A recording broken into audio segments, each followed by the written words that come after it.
নমস্কার। বর্তমান সময়ে দেখা যাচ্ছে যে মানসিক চাপে কিন্তু প্রায় মানুষ ভুগছেন। মানে হচ্ছে স্ট্রেসে। স্ট্রেস ফ্রি লাইফ আমরা কিভাবে পেতে পারি? আমাদের এটা অধিকার যে আমরা স্ট্রেস ফ্রি লাইফ লিড করি।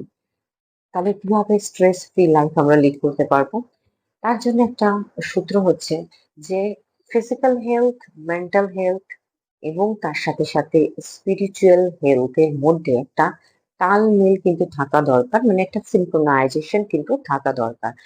যদি সেই সিনক্রোনাইজেশন থাকে তাহলে কিন্তু লাইফ কিন্তু স্ট্রেস ফ্রি হওয়াটা অনেক সহজ হয়ে যাবে।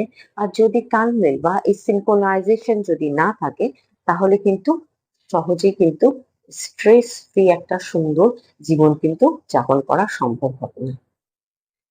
তাই জন্য আমাদের উচিত আমাদের নিজেদের প্রতি অনেক বেশি সচেতন হওয়া।